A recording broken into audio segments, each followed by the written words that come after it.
वाले समय में इन शिक्षित बेरोजगार युवाओं के लिए क्या विजन है आपका? नहीं, शिक्षित और अशिक्षित बेरोजगार के लिए अलग अलग कोई विजन नहीं है। चलिए बेरोजगार के लिए विजन बताइए। मैं यहाँ जो बता रहा हूँ कि बिहार में रोजगार क्यों नहीं है, पहले ये समझिए।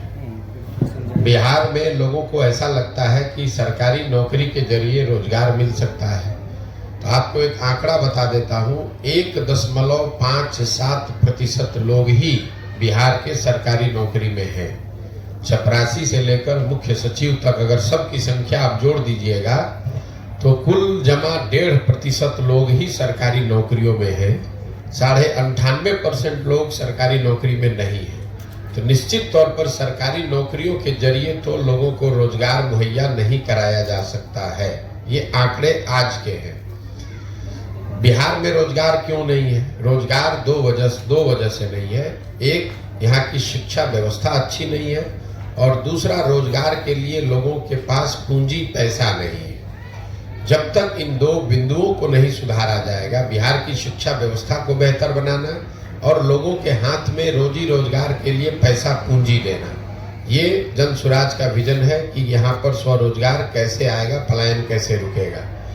शिक्षा की जो स्थिति है वो लोगों को पता है। यहाँ पर स्कूल से खिचड़ी बट रही है, कॉलेज से डिग्री बट रहा है, पढ़ाई दोनों में कहीं नहीं हो रहा है। तो शिक्षित बेरोजगार, आपको भले वो शिक्षित लग रहा है, वो शिक्षित है नहीं, वो डिग्री धारक बेरोजगार है। वो शिक्षित बेरोजगार नहीं है, डिग्री धारक बेरोजगार है। उसने शिक्षा नहीं ग्रहण की है, उसने डिग्री हासिल करी है।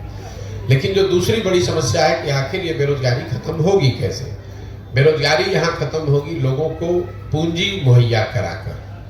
बिहार में जो बिहार से पलायन है वो सिर्फ श्रम का पलायन नहीं है, लोगों का पलायन नहीं है, बुद्धि का पलायन नहीं है। एक बहुत बड़ा पलायन यहाँ से पूंजी का पलायन है, जिसकी चर्चा यहाँ लोग करते नहीं है, जिनकी समझ ज्यादा है नहीं लोगों को। पूंजी जो है वो रोजगार का सबसे बड़ा जरिया है। अगर मान लीजिए कि आपको बाल काटने आता है, अगर आपके पास 10, 20, 50 हजार रुपए हो और बैंक से आपको 1 लाख रुपया कर्ज मिल जाए, तो आप एक सैलून खोल लेंगे, उसमें 3, 4, 5 लोगों को नौकरी रोजगार दे देंगे। लेकिन अगर वो पैसा पूंजी आपके पास न हो तो बाल काटने आने के बावजूद जाकर किसी सैलून में आप नौकरी करेंगे, मजदूरी करेंगे। तो बिहार में पूंजी क्यों नहीं है? पूंजी के 2 स्रोत है, इसको पहले ध्यान से समझिए। पूंजी 2 तरीके से लोगों को मिलता है। एक, जो पैसा आप कमाते हैं, कमाने के बाद जो खर्च के बाद पैसा बचता है वही आपका मूलधन हुआ, पूंजी हुई। अगर आप 100 रुपया कमाए, 80 रुपया खर्च हुआ, 20 रुपया बचा, वही आपका पूंजी है। तो एक पूंजी का जरिया है बचत, दूसरा पूंजी का जरिया है बैंकों से मिलने वाला कर्ज। अगर आपके पास 20 रुपया बचा हुआ है, बैंक वाले आपको 50 रुपये कर्ज देंगे तो 70 रुपये का आप काम कर पाइएगा। तो बिहार में बचत इसलिए नहीं है कि यहाँ प्रति व्यक्ति आय है 35,000 रुपया। देश में प्रति व्यक्ति आय है 1,35,000 रुपया। तो 35,000 रुपया कमाने वाले समाज में इस महंगाई के जमाने में बचत तो इतनी बड़ी हो नहीं सकती है कि आपके पास पूंजी आ जाए। दूसरा, जो बैंकों में पैसा जमा हो रहा है, बैंक यहाँ लोगों को पूंजी दे नहीं रहे, ऋण लोन दे नहीं रहे। इसका उदाहरण आप समझिए। देश में बैंकों के ऋण को नापने के लिए एक पैमाना है जिसको कहते हैं क्रेडिट डिपॉजिट रेशियो। मतलब बैंक में कितना पैसा लोगों ने जमा किया, उसके बदले में बैंकों ने कितना पैसा समाज को अलग अलग काम के लिए ऋण के तौर पर, लोन के तौर पर दिया। घर बनाने के लिए, यूट्यूब चलाने के लिए, दुकान खोलने के लिए, गाड़ी खरीदने के लिए। और रिजर्व बैंक ऑफ इंडिया एक आंकड़ा जारी करता है जिसको कहते हैं क्रेडिट डिपॉजिट रेशियो। देश में ये आंकड़ा है 70% का। मतलब जितना देश भर के लोगों ने बैंकों में पैसा जमा किया, अगर 100 रुपया जमा किया तो बैंकों ने 70 रुपया कर्ज के तौर पर लोगों को वापस दिया। बिहार में सीडी रेशियो है 40%। 1990 में जब लालू जी मुख्यमंत्री बने तो बिहार में सीडी रेशियो था 40। लालू जी के 15 साल के शासनकाल में सीडी रेशियो घट के हो गया 28। और अभी 18 साल के नीतीश के प्रयास के बावजूद भी ये अभी भी 40 ही है। इसका असर क्या होता है ये समझिए। पिछले वर्ष, ये हेडलाइन नोट कर लीजिए, पिछले वर्ष बिहार की गरीब जनता ने बैंकों में 4,21,000 करोड़ रुपया जमा किया। 4,21,000 करोड़ रुपया बिहार में लोगों ने बैंकों में जमा किया। बैंकों ने 40% के सीडी रेशियो के हिसाब से कर्ज के तौर पर 1,61,000 करोड़ रुपया लोगों को दिया। बाकी पैसा 1,02,80,000 करोड़ कहाँ गया? ये पैसा चला गया दूसरे राज्यों में जहां पर उद्योग धंधे लग रहे हैं, जहां स्वरोजगार है, जहां तरक्की है, जहां व्यापार है। 1990 से लेकर पिछले वित्तीय वर्ष में कुल जमा 1990 से अगर आप जोड़ेंगे 32 साल में बिहार के बैंकों ने 26,20,000 करोड़ रुपया, बिहार के लोगों का रुपया, ये बाहर के उद्योगपति का पैसा नहीं है, ये सरकार का बजट का पैसा नहीं है, बिहार के लोगों के बचत की हुई राशि 26,20,000 करोड़ रुपया बैंकों ने यहां से ट्रांसफर कर दिया दूसरे राज्यों में जहां पर तरक्की है, व्यापार है, रोजगार है। आप जरा अंदाजा लगाइए कि अगर 26 लाख करोड़ रुपया बिहार के बैंकों ने यहाँ के लोगों को ऋण के तौर पर भी दिया होता तो कितने ज्यादा लोगों ने यहाँ घर बनाया होता, कितने ज्यादा लोगों ने गाड़ियां खरीदी होती, कितने ज्यादा लोगों ने स्वरोजगार का कोई ना कोई शुरुआत करी होगी। तो बिहार, और ऐसा नहीं है कि ये बैंकों की मनमर्जी है कि वो कितना पैसा ऋण दें, ये उनकी वैधानिक जिम्मेवारी है कि कम से कम 70% पैसा जो जमा होता है वो उनको ऋण के तौर पर देना ही देना है। और उस कमिटी को चेयर करते हैं मुख्यमंत्री राज्य के। ये भी नहीं है कि बैंक अपना जो चाहे वो कर ले, मुख्यमंत्री उस कमिटी के चेयरमैन हैं, जिसमें यह तय किया जाता है कि बैंकों को 70% पैसा कर्ज के तौर पर लोगों को देना है। लेकिन बिहार में जैसे मुख्यमंत्री की बात पदाधिकारी नहीं सुन रहा है, अफसर नहीं सुन रहे हैं, उसी तरह से बैंक वाले भी उनकी बात नहीं सुन रहे हैं। और दूसरी दिक्कत यह है कि यहाँ के नेताओं को या समाज में इस बात की ज्यादा समझ है ही नहीं। तो आपको लगता है कि वो चीनी मिल चालू हो जाएगा तो उद्योग लग, उससे रोजगार मिलेगा। एक चीनी मिल लगेगा, उसको लगाने का खर्चा आएगा 10,000 करोड़ मान लीजिए, उसमें 2-4-5,000 आदमी को नौकरी मिलेगा। लेकिन अगर 1 लाख करोड़ रुपया अलग अलग लोगों को ऋण के तौर पर मिल जाए तो उससे कितना रोजगार सृजित होगा, कितने लोग बिजनेस व्यापार करेंगे। तो जन सुराज का विजन ये है कि यहाँ पर शिक्षा को रोजगार पाने वाला बनाया जाए, लोगों को डिग्री नहीं बांटा जाए, लोगों को शिक्षित किया जाए और फिर उनको पूंजी मुहैया कराया जाए बैंकों के जरिए, ताकि लोग अपने क्षमता के अनुसार, अपनी इच्छा के अनुसार कुछ न कुछ रोजगार कर सके। उससे उनकी आर्थिक तरक्की होगी और उसी से बिहार का विकास होगा। जब तक शिक्षा और पूंजी ये 2 चीज मुहैया नहीं होगी तब तक सरकार के किसी भी प्रयास से बिहार में गरीबी खत्म नहीं हो सकती है। आपके कहने के अनुसार डिग्री मिला, लोगों में ज्ञान नहीं है? बिल्कुल नहीं, यहाँ की हमारे कहने के अनुसार नहीं। यहाँ आपको आप उससे अगर इत्तेफाक नहीं रखते यहाँ की शिक्षा व्यवस्था जो है बिहार की, उसको कैसे संचालित किया जाए? शिक्षा व्यवस्था फिर वही बात है, हर चीज को आप लोग 2020 मैच के तौर पर देखते हैं। यही यहाँ के नेताओं का भी हालत है। शिक्षा व्यवस्था कैसे सुधरेगा, शिक्षा व्यवस्था क्यों बिगड़ा है पहले इसको समझिए। इसलिए नहीं शिक्षा व्यवस्था बिगड़ गई है, लोग कहते हैं कि स्कूल से खिचड़ी बट रहा है इसलिए शिक्षा व्यवस्था खराब है। अगर खिचड़ी बटने से शिक्षा व्यवस्था खराब होती तो कॉलेज में तो खिचड़ी नहीं बट रहा है, 8वीं क्लास से ऊपर के स्कूलों में तो खिचड़ी नहीं बट रही है, वहां शिक्षा व्यवस्था क्यों खराब है? कुछ लोग कहते हैं कि नियोजित शिक्षक गुणवत्ता उनकी खराब है इसलिए शिक्षा व्यवस्था खराब है। तो अगर नियोजित शिक्षकों से ही शिक्षा व्यवस्था खराब है तो Patna science college, CM science college, MS college, Bettiah, Patna college में पढ़ाई क्यों नहीं हो रही है?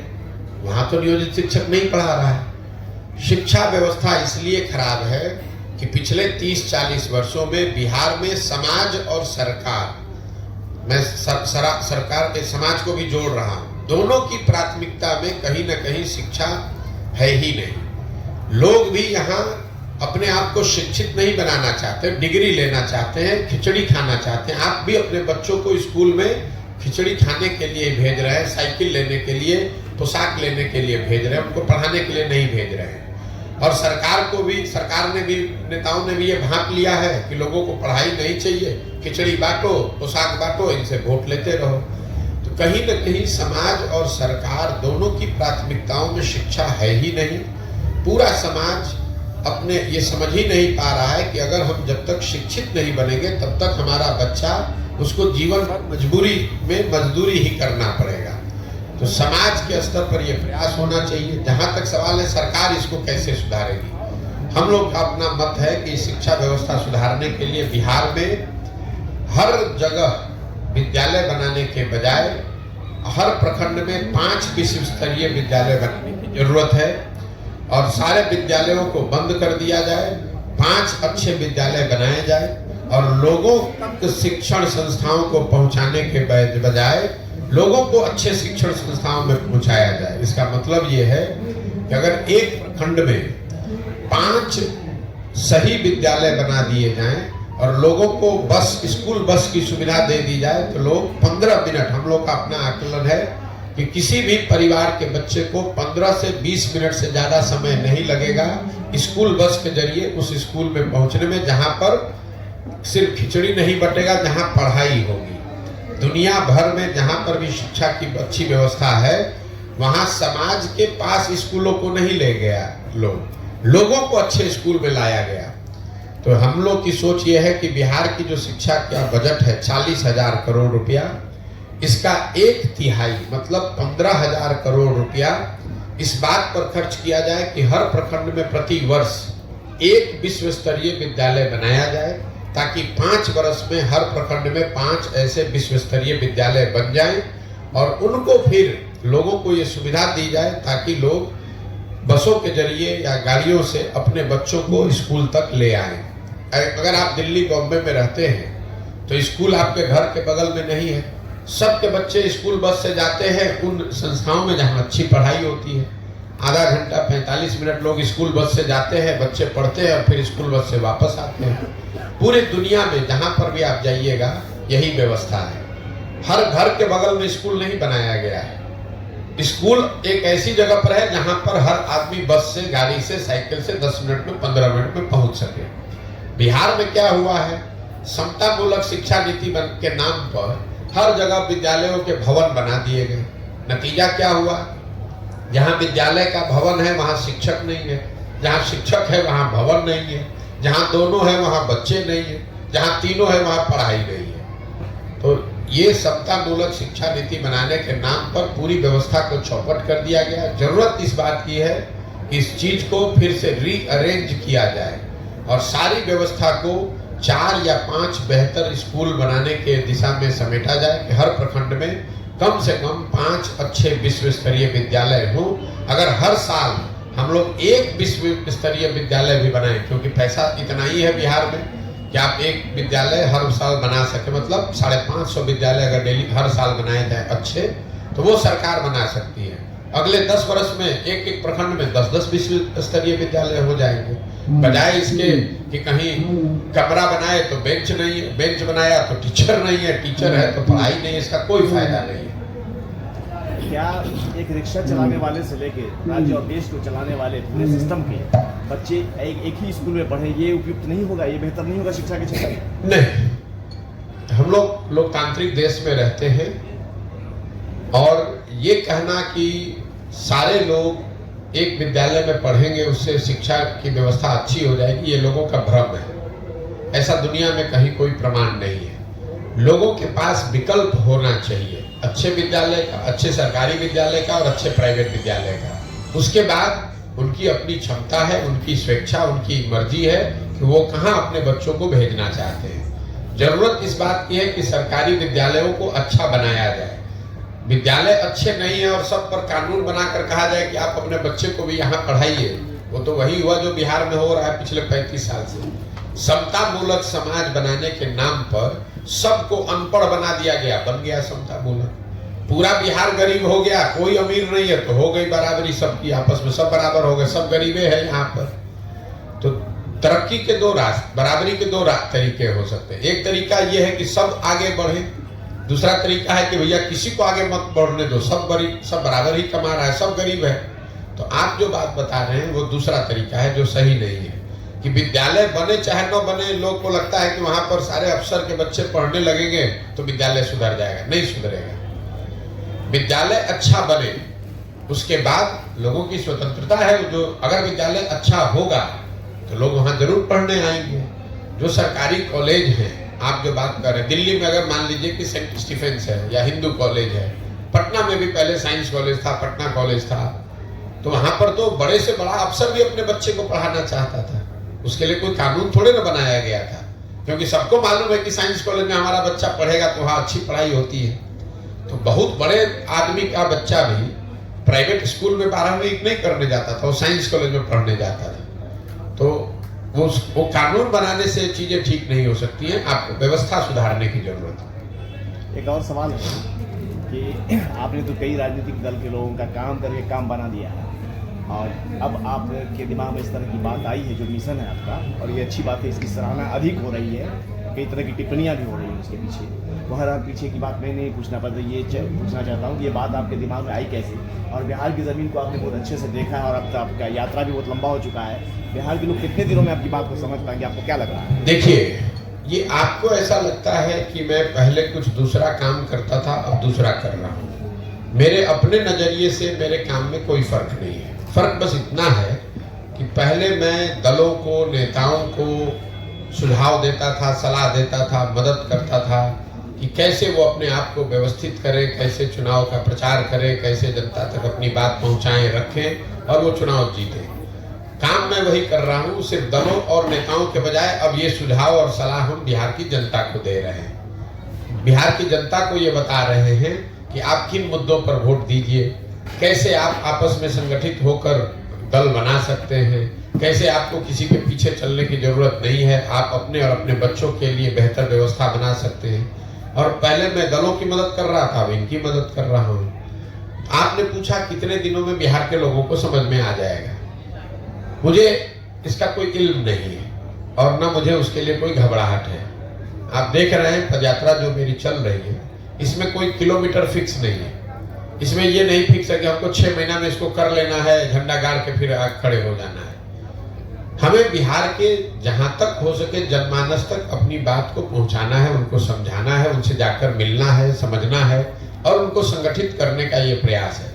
करने में 2 बरस भी लग सकता है, 3 बरस भी लग सकता है। इसके बाद जनता समझेगी कि नहीं समझेगी, ये बात, ये निर्णय तो आप लोग को देखना करना है। जब मैं चल रहा हूं पैदल तो मैंने कोई दल नहीं बनाया है, मैं कोई वोट नहीं मांग रहा हूं, मैं कोई लोगों की मदद नहीं कर रहा हूं।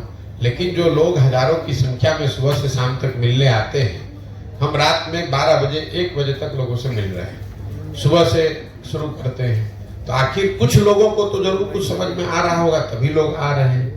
हम तो जाति की बात नहीं कर रहे हैं, हम हिंदू मुसलमान की बात नहीं कर रहे हैं, हम नाली गली सड़क की बात नहीं कर रहे हैं। हम अपने भाषणों में, अपने संवाद में तो मैं लोगों को ये बता रहा हूं कि भाई तुमसे गलती क्या हो रही है। इसके बावजूद लोग मानते हैं और कहते हैं कि नहीं भैया जो बात आप बता रहे हैं वो ठीक है, आप ये प्रयास कीजिए, आपसे हम लोग जुड़े हुए हैं। समय लग सकता है, इसमें कोई दो मत नहीं है। आखिर जब 70-75 साल में कोई व्यवस्था बिगड़ी है तो 7 दिन में तो ठीक होगी नहीं। दूसरा जो ये तरीका है लोगों को जाकर बताने का, तो पूरा बिहार में हम जाकर पहले लोगों को बताएंगे, तभी तो ये समझ में आएगा कि लोगों को बात समझ में आई कि नहीं आई। जिन जगहों पर हम गए हैं वहां पर लोगों को समझ में आ रहा है, ऐसा मुझे लगता है। क्योंकि पदयात्रा जब मैंने शुरू किया था तो मेरा लक्ष्य था कि हर प्रखंड से 20 लोगों को कम से कम हम ढूंढ कर समझा कर निकालेंगे, और वो 20-20 लोग भी अगर हर प्रखंड से आ जाएं तो पूरे बिहार से करीब 12-15 हजार लोग हो जाएंगे। वो लोग मिलकर ये दल, ये नया विकल्प, नया व्यवस्था बनाएंगे। अभी जहां तक पदयात्रा हुई है उसमें हर प्रखंड में 2000 से 2500 लोग इस परिकल्पना से, इस सोच से जुड़ रहे हैं। प्रखंड की आबादी 2.5 लाख है, 2500 उसके हिसाब से बहुत बड़ा नंबर नहीं है, लेकिन 2500 एक प्रखंड से कोई नया दल बनाने के लिए आ रहा है, ये संख्या अपने आप में अद्भुत है। किसी भी दल के पास एक प्रखंड में 2-2500 कार्यकर्ता नहीं हो सकता, उसके वोटर चाहे जितने भी हों। तो उस नजरिए से जरूर लोगों को कुछ बात समझ में आ रही है, लेकिन इसका असर कितना होगा ये तो जब पूरी यात्रा खत्म होगी, जब दल बनेगा, जब वो दल के तौर पर हम समाज में जाएंगे, तब पता चलेगा कि लोग इससे कितना जुड़े और नहीं जुड़े। कांग्रेस के राहुल गांधी का जो भारत जोड़ो यात्रा था उससे कितना अलग है आपकी? भाई राहुल गांधी बहुत बड़े आदमी हैं, वो कांग्रेस पार्टी के लिए पदयात्रा कर रहे थे। अपने लिए पदयात्रा कर रहे थे और 6 महीने, ठीक बात है, 6 महीने में उन्होंने पूरे भारत की यात्रा करी। हम बहुत छोटे आदमी हैं, हमारे पास दल भी नहीं है और हम 15 महीना से पैदल चल रहे हैं और हम कुल जमा 12 जिले में 40-45% बिहार ही घूम पाए। तो निश्चित तौर पर फर्क है। राहुल गांधी जी रोड पर चलते हैं, हम लोग गाँव में चलते हैं। राहुल गांधी जी ने एक तय सीमा में उन्होंने उस यात्रा को पूरी की। हमारे पास कोई समय सीमा ही नहीं, हम बेरोजगार बैठे हुए हैं तो 2-4-5 वर्ष भी घूमेंगे, हमें कोई दिक्कत नहीं है। उनके पास बहुत सारे काम हैं, पूरा देश उनको देखना है, तो 6 महीना ही समय निकाले तो उनके लिए बहुत है। मुझे ऐसा लगता है कि बिहार को ये बेहतरी के लिए मुझे 2 साल लगे, 3 साल लगे, मुझे जमीन पर उतरकर गांव-गांव जाकर जो काम मैं कर रहा हूं वो करूं। दूसरा क्या कर रहा है उससे हमें कोई लेना देना नहीं। सर, 2014 से जो देश की राजनीति में उपजा है जाति धर्म, आप पद यात्रा चला रहे हैं, बिहार के लोगों को जागरूक कर रहे हैं, विकास पे चुनाव लड़िए, अपने लिए चुनाव लड़िए, अपने बच्चों के लिए वोट दीजिए। आपको लग रहा है कि यहाँ के लोग आपकी बात से सहमत हैं या फिर आपकी बात को समझ रहे हैं? भैया, मैं आपको बार बार वही सवाल आप दोबारा पूछ रहे हैं जो साहब ने पूछा। लोग समझ रहे हैं कि नहीं, ये बात तो आप लोगों से पूछिएगा, हम तो बता नहीं सकते हैं, हम तो अपनी बात कह रहे हैं। आपने कहा कि अगर लोग, मैंने ये कहा कि अगर लोग समझ नहीं रहे तो यहाँ आ क्यों रहे? हम किसी को गाड़ी भेजकर तो बुला नहीं रहे, हम तो यहाँ कैंप में बैठे हुए हैं। 25 आदमी आएगा तो भी बात करेंगे, 500 आदमी आएगा तो भी बात करेंगे। कोई आपको ये नहीं मिला होगा ये बताने वाला कि प्रशांत किशोर ने गाड़ी बस भेजा है, हम लोग को कैंप में बुलाया है। हम आकर यहाँ पर कैंप लगाकर बैठे हैं, अपनी बात कह रहे हैं। आपको अच्छा लगे तो जुड़िए, नहीं अच्छा लगे तो जहाँ है वहाँ रहिए। ठीक है भैया। नीतीश कुमार का बनारस रैली होने वाला है, आप बोलते हैं कि नीतीश कुमार का राष्ट्रीय स्तर पर कोई वर्चस्व नहीं है। हमको बोलने की जरूरत है। नीतीश कुमार का बिहार में जब कोई वर्चस्व नहीं तो राष्ट्रीय स्तर पर कैसे वर्चस्व हो जाएगा?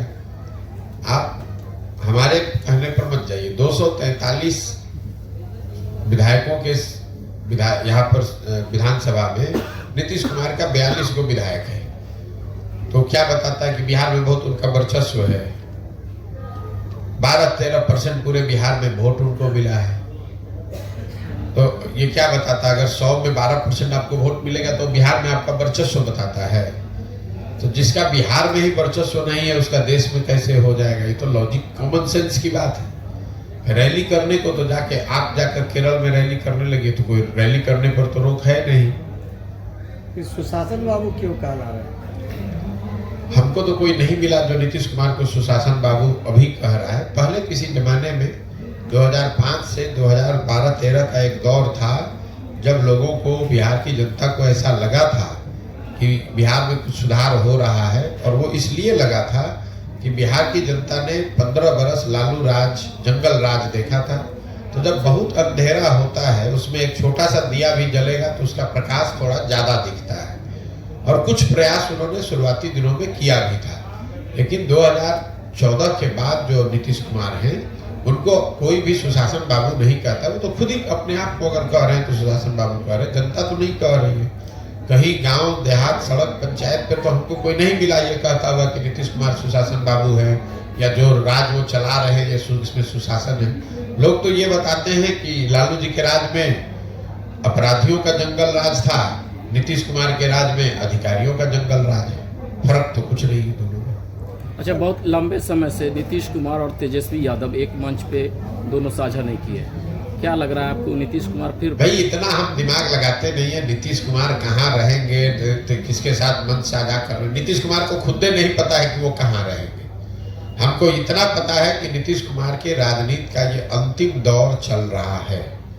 आने वाले कुछ महीनों में, खास करके लोकसभा चुनाव में चुनाव के साथ नीतीश कुमार के दल, जनता दल यूनाइटेड का विघटन शुरू हो जाएगा, और उसके बाद कुछ महीनों में उनका पूरी तरीके से यहाँ खात्मा हो जाएगा राजनीतिक तौर पर। वो न दल बचेगा, न दल के लोग बचेंगे, न दल के नेता बचेंगे। लोकसभा चुनाव तक जितना हाथ पांव मारना है मार लीजिए, 1-2 सीट जहां लड़ना है लड़ लीजिए, एक दो कहीं कोई सफलता मिल जाए तो मैं नहीं कह सकता हूं, लेकिन हमने ये कहा है कि लोकसभा चुनाव में नीतीश कुमार के जनता दल यूनाइटेड को 5 सीट भी नहीं आएगा। अगर आएगा तो हम बिहार की जनता के सामने खड़ा होकर अपनी गलती मानने को तैयार हैं। तो आपके हिसाब 5 सीट भी नहीं आएगा, उनको नहीं आएगा, उसके बाद उनके दल का विघटन होना अवश्य भावी है। सर, बिहार की राजनीति को आपने नजदीक से देखा है, कितना भी विकास की बात कर लीजिए, लेकिन जब वोट का वक्त आता है तो वही जाति देखी जाती है। आपका क्या इरादा, मतलब आप चुनाव के टाइम में बताएंगे कि मैं ये करूंगा? आपके जितना तो राजनीति की हमको समझ नहीं है, लेकिन अगर आप ही के बात को हम सही मान लें तो आप हमको समझा दीजिए कि मोदी जी को बिहार में तो वोट पड़ा है कि नहीं पड़ा है? पड़ा है। मोदी जी के जाति के कितने लोग बिहार में रहते हैं ये बता दीजिए। अगर जाति पर ही, आपने कहा कि हर आदमी जाति पर ही वोट देता है, तब तो मोदी जी को बिहार में एक भी वोट नहीं मिलना चाहिए था। इसी बिहार में 20% मुसलमान रहते हैं। ये सारे लोग जनता दल ये आरजेडी को वोट देते हैं, तो लालू जी की जाति और मुसलमानों की जाति तो एक नहीं है, तो क्यों देते हैं ये लोग वोट आरजेडी को? इतना जो आप लोग सिंप्लीफाई कर देते हैं कि सब जाते पर दे रहा है। अगर ऐसा होता तो ना मोदी को वोट मिलता हिंदुओं का, ना आरजेडी को वोट मिलता मुसलमानों का। वोट मूलतः यहाँ 4 बिंदुओं पर पड़ता है। पहला, उसमें एक जाति भी बड़ा मुद्दा है, लेकिन जाति एकमात्र मुद्दा नहीं है। समाज में एक बहुत बड़ा वर्ग है जो हिंदू मुसलमान के नाम पर वोट देता है। तीसरा, एक बहुत बड़ा वर्ग है जो भाजपा का वोटर नहीं है, लेकिन उसको लालू जी से विरोध है, लालू जी से डरता है, इसलिए जाके डर के मारे भाजपा को देता है। 5 वर्ष वो भाजपा के नेताओं को गाली देता है, लेकिन चुनाव जब दिखता है कि सामने आरजेडी जीत सकती है तो आरजेडी को तो दे नहीं सकता, तो जाके भाजपा को देता है। और यही हाल कमोवेश मुसलमानों का है। ये आरजेडी के वोटर नहीं है, ना जाति के आधार पर ना धर्म के आधार पर। इनको लगता है कि भाई भाजपा को तो हम दे नहीं सकते हैं, तो हम किसको देंगे? एक आरजेडी बचा, उसको आरजेडी को वोट देते हैं। तो जो मजबूरी का वोट है उसको आप जाति का वोट ना बताएं। ये जाति का वोट नहीं है, ये मजबूरी का वोट है, डर का वोट है, विकल्प नहीं है इसलिए दे रहे हैं। विकल्प बन जाएगा, नहीं देंगे उसको वोट। अच्छा, केंद्र में जो अभी सरकार है तो इसको कितना फर्क पड़ेगा 24 लोकसभा में, ये इंडिया गठबंधन जो बना है? कितना फर्क पड़ेगा इस पे निर्भर करता है कि इंडिया गठबंधन कितना बढ़िया बनता है, कितना बढ़िया उसको चलाया जाता है, क्या कार्यक्रम। स्कोप क्या है भैया? ऐसा है, आप किताब खरीद के ले आइएगा घर, उससे परीक्षा पास हो जाइएगा। सबसे बढ़िया जो मार्केट में किताब है वो खरीद के ले आइए, बिना पढ़े हुए आप पास हो जाइएगा। तो इंडिया अलायंस वैसे ही है कि आपने किताब मार्केट से जमा कर लिया, अब उसको पढ़ना भी तो पड़ेगा भाई। कोई उसका कार्यक्रम हो, नैरेटिव हो, नीचे जनता उससे जुड़े, समझे, तब तो फायदा होगा। किताब खरीद के ला के घर रख लीजिएगा और कहिएगा परीक्षा में कितना नंबर आएगा। पढ़िएगा, बढ़िया पढ़िएगा तो बढ़िया नंबर आएगा, नहीं पढ़िएगा तो फेल हो जाइएगा। वही हाल इंडिया अलायंस का भी होगा। बहुत बहुत धन्यवाद भैया। आखिरी सवाल कर लिया जाए। मैं बोला सर, भाजपा का जो राजनीति का तरीका आप जानते हैं, हिंदू मुस्लिम वाला है। भाजपा के पीछे पूरी आरएसएस की पूरी लॉबी जो 100 साल की तैयारी हुई है, और लगातार आरएसएस के जो भी कार्यकर्ता हैं या फिर उनको मानने वाले बढ़ते जा रहे हैं, यानी भाजपा के वोटर्स बढ़ते जा रहे हैं। और जब भाजपा के वोटर बढ़ेंगे तो इधर सेकुलर वोटर तब कम होते जाएंगे। सर, उन्हें रोकने के लिए क्या तरीका? ऐसा है कि अगर भाजपा के वोटर बढ़ ही रहे जैसा आप बता रहे हैं, तो भाजपा फिर 15 राज्यों में चुनाव कैसे हारी है? तो जीत भी रही है भैया। जीत वहां रही है जहां उनका मुकाबला ज्यादातर जगहों पर कांग्रेस से है। तो अपनी ताकत से जीतने के बजाय वो कांग्रेस की कमजोरी से ज्यादा जीत रहे हैं। भाई, पूरा जो आपने कहा भाजपा का वोट बढ़ रहा है, ठीक बात है, वोट तो बढ़ रहा है, लेकिन पिछला जो 2019 में चुनाव हुआ उसमें भाजपा को 38% वोट पूरे देश में मिला। तो अगर 100 लोग जो वोट देने गए उसमें 62 आदमी तो भाजपा के साथ नहीं था, 38 आदमी भाजपा के साथ था।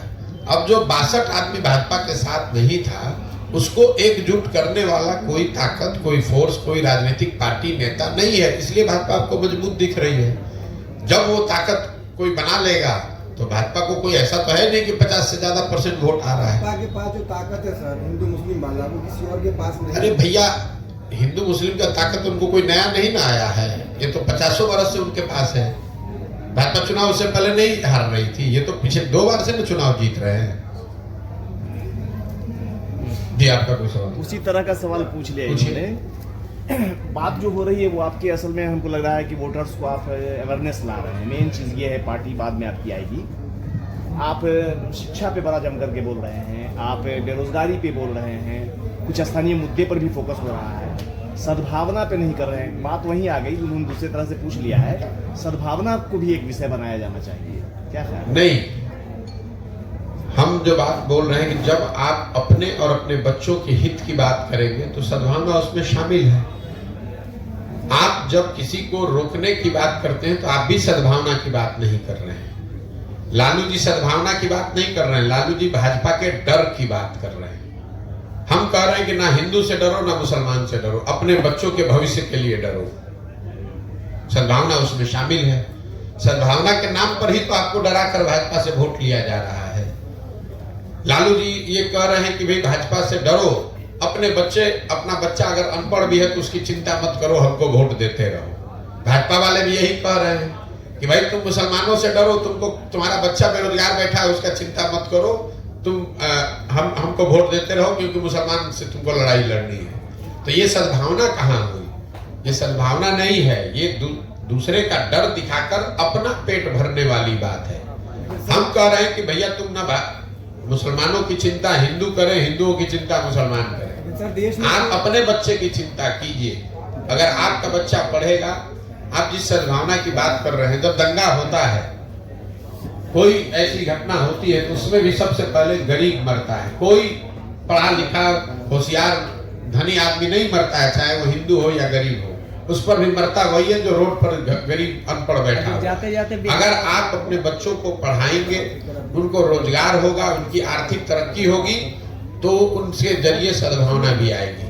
नहीं तो सद्भावना के नाम पर लालू जी आपको 30 वर्ष से मुसलमानों को कह रहे हैं कि भाजपा को हमको हराना है। भाजपा तो हारी नहीं, भाजपा तो जीत 2 MP से बढ़ के 300 MP हो गई। 30 वर्ष में मुसलमान उनका बंधुआ मजदूर जरूर बन गया। 2 पीढ़ियां आपकी बर्बाद हो गई। आपने उनके पढ़ाई की चिंता नहीं की, आपने अपने गांव में सड़क बिजली पानी की चिंता नहीं की। आप भाजपा को हराने के नाम पर, सद्भावना के नाम पर उनको वोट देते गए। उनके बच्चे बड़े हो गए, लालू जी बड़े हो गए, वो राजा बन गए, और आपके बच्चे धारावी में जाकर मजदूरी कर रहे हैं, गुलामी कर रहे हैं। तो अगर ऐसी सद्भावना की राजनीति आप चाहते हैं तो नहीं, मेरा उससे सरोकार नहीं है। मैं वैसी सद्भावना की राजनीति नहीं करना चाहता हूँ। मैं शिक्षा और रोजगार की राजनीति करना चाहता हूँ। मैं बिहार में तरक्की की बात करना चाहता हूँ। हिंदू मुसलमान अगड़ा पिछड़ा की बात नहीं कर रहा हूँ। ये बहुत लोग आरक्षण की बात करते हैं। मैंने अभी आपको आंकड़ा दिया, 1.5% लोग ही सरकारी नौकरी में हैं। तो चाहे आप आरक्षण 40 कर दीजिए कि 100 में 100 कर दीजिए, फिर भी 98.5% आदमी को तो कुछ उसका लाभ नहीं मिलना है। तो ये तो लोगों को बेवकूफ बनाने की बात है। भाई अगर 1.5% आदमी को ही सरकारी नौकरी है तो उसी में तो आरक्षण आप दिया है आपने। जो समाज का बड़ा वर्ग है उसके पास तो कुछ मिला ही नहीं, इसीलिए तो जो गरीब और पिछड़े। नहीं तो अगर आरक्षण से ये सब सुधरना होता तो सारे पिछड़े समाज के लोग अभी अच्छे हो गए होते पिछले 30 वर्ष में। क्यों नहीं है? इसलिए कि 1.5% के लिए जगह ही है, तो 1.5 में तो लीजिएगा, आधा ले लीजिए या 80% ले लीजिए। 98.5% जो गरीब आदमी है वो किसी जाति का हो, उसको तो सरकारी नौकरी मिलनी ही नहीं है।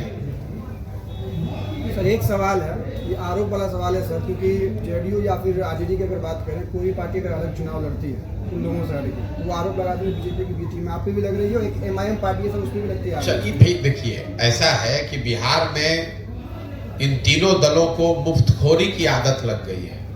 अब आरजेडी को बिना कुछ काम किए हुए मुसलमानों का एक मुश्त 20% वोट मिल जाता है, तो क्यों चाहेंगे कि मुसलमानों के पास कोई विकल्प हो जाए ताकि उनके काम का वो आकलन होना शुरू हो जाए। वही हाल भाजपा का है। भाजपा को यहाँ वोटें मिला टोटल 19%। आप लोग भाजपा को इतना बड़ा दल बताते हैं जैसे लगता है कि पूरा बिहार में भाजपा है। पिछला विधानसभा चुनाव में भाजपा को 19.6% वोट मिला है बिहार में, सिर्फ 19.6%। नोट करके रखिए इसको। आप ऐसे बता रहे हैं जैसे बिहार का हर आदमी भाजपा को वोट दे रहा है। भाजपा को वोट वो मजबूरी में दे रहा है, सामने लालू है, लालू के जंगल राज से उसको डर लगता है तो जाके डर के मारे भाजपा को वोट दे देता है। देश में उसको कोई दूसरा विकल्प दिख नहीं रहा है तो दिखता है भैया ये लालू के दादर से तो अच्छा है, चलो मोदी को ही दे दो, इसलिए वोट मिल रहा तीसरे है। विकल्प के रूप में आप हो सकते हम कोई तीसरा विकल्प नहीं, एक ही विकल्प है जो शिक्षा, रोजगार और तरक्की का विकल्प है, वो जनता का विकल्प है। वो विकल्प बनाने का प्रयास कर रहे हैं। जब विकल्प बनेगा तो आप देखिएगा ये दोनों का दोनों कट के साथ हो जाएगा। लोग इतना त्रस्त है बिहार में, चाहे भाजपा हो, जदयू हो, आरजेडी हो, लोग इतना त्रस्त है। कौन नहीं चाहता है कि उसके बच्चे को अच्छी पढ़ाई मिले। आप देश में सबसे गरीब पिछड़े हैं, आपके घर के सारे लोग पूरे जीवन मजदूरी करते हैं, किसको अपना जिंदगी नहीं बदलना है। बहुत बहुत धन्यवाद।